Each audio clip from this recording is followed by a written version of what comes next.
ସନ୍ଧ୍ୟା ଦୀପ। ଆଜି ଯେତେବେଳେ ସାତ ସମୁଦ୍ର ପାରି ରାଜ୍ୟରେ ବସି ଛୁଆବେଳ କଥା ମୁଁ ଭାବେ, ସେତେବେଳେ ମନେ ପଡ଼େ ବୋଉ କେମିତି ସନ୍ଧ୍ୟା ଦିଏ। ଜେଜେମା ଆସିଲେ ସିଏ ବି ସନ୍ଧ୍ୟା ଦେଉଥିଲା, ଆଈ ମଧ୍ୟ। ଆଉ ଛୁଆବେଳେ ଆମେ ସମସ୍ତେ ସନ୍ଧ୍ୟା ଦେବାର ଦେଖିଥିବା। ସନ୍ଧ୍ୟା ହେଲେ ସଞ୍ଜବତୀ ବା ଧୂପକାଠିଟେ ଜାଳି ମୁଣ୍ଡିଆ ମାରିବା ଯେମିତି ପ୍ରତ୍ୟେକ ଘରର ପ୍ରଥା। ଖେଳି ବୁଲୁଥିଲେ, କାହା ଘରକୁ ଯାଇଥିଲେ ହେ ସଞ୍ଜ ହେଲାଣି ଚାଲ କହିକି ଘରକୁ ଫେରି ଆସୁଥିଲେ, ଆଉ ହାତ ଗୋଡ଼ ଧୋଇକି ବୋଉ ସାଙ୍ଗେ ଠାକୁରଙ୍କ ଘରେ ଟିକେ ମୁଣ୍ଡିଆ ମାରୁ, ପ୍ରାର୍ଥନା କରୁ, ଭଲ ବୁଦ୍ଧି ଭଲ ବିଦ୍ୟା ଦିଅ ଏହା ମାଗୁ। ସନ୍ଧ୍ୟା ସମୟଟି ବହୁତ ପବିତ୍ର। ଏହାକୁ ଦିନ ଓ ରାତିର ଶୁଭ ଦ୍ୱାର ମଧ୍ୟ କୁହାଯାଏ।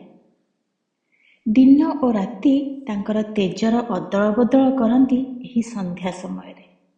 ଆଉ ସେହି ତେଜ ବା ଶକ୍ତିକୁ ଆମେ ଆମ ଘରକୁ ଏବଂ ଆମ ହୃଦୟକୁ ଆମନ୍ତ୍ରଣ କରୁ ଦୀପଟେ ଜଳେଇକି।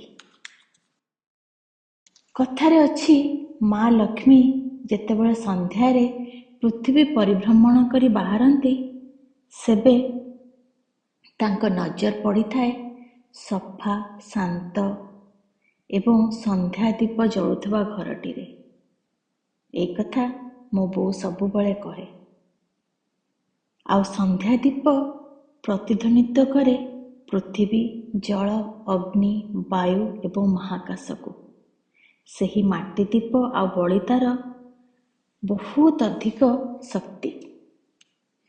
ଆମ ଭିତରେ ଥିବା ଅହଙ୍କାର, ସ୍ୱାର୍ଥପରତା, ଲୋଭ, କ୍ରୋଧ ପ୍ରବୃତ୍ତି ସବୁ ସେହି ସନ୍ଧ୍ୟା ଦୀପର ଜୁଇରେ ଲୀନ ହୋଇଯାଇଥାଏ। ପ୍ରାର୍ଥନା ସମୟରେ ସେହି ପରମ ଶକ୍ତି ବା ଈଶ୍ୱରୀୟ ଶକ୍ତି ଯେମିତି ଆମକୁ ଚେତେଇ ଦିଅନ୍ତି ସତ୍ୟ ଏବଂ ଆଲୋକର ପଥକୁ ଅଗ୍ରସର ହେବା ପାଇଁ। ସନ୍ଧ୍ୟା ଦୀପଟି ହେଉଛି ଶାନ୍ତି ଓ ଆନନ୍ଦର ପ୍ରତୀକ। ମନରେ ଗୋଟେ ଅଦ୍ଭୁତ ପ୍ରକାର ଶାନ୍ତ ପରିବେଶ ଆଣିଦିଏ, ଆତ୍ମାକୁ ସଜାଗ କରାଏ। ହାତ ଯୋଡ଼ି ପ୍ରାର୍ଥନା କରି ଠାକୁରଙ୍କୁ ମନର ସବୁ କଥା କହି ଯେଉଁ ତୃପ୍ତି ଆସେ ଏହି ସନ୍ଧ୍ୟା ଦୀପ ସମୟରେ, ତାହା ଅବର୍ଣ୍ଣନୀୟ। ଆଉ ଆଜି ବି ସେଇ ବିଶ୍ୱାସରେ, ସେଇ ଶାନ୍ତ ମନରେ ପ୍ରତ୍ୟେକ ଦିନ ସନ୍ଧ୍ୟା ଦେବାକୁ ମୁଁ କେବେ ଭୁଲେନି। ଜୟ ଜଗନ୍ନାଥ।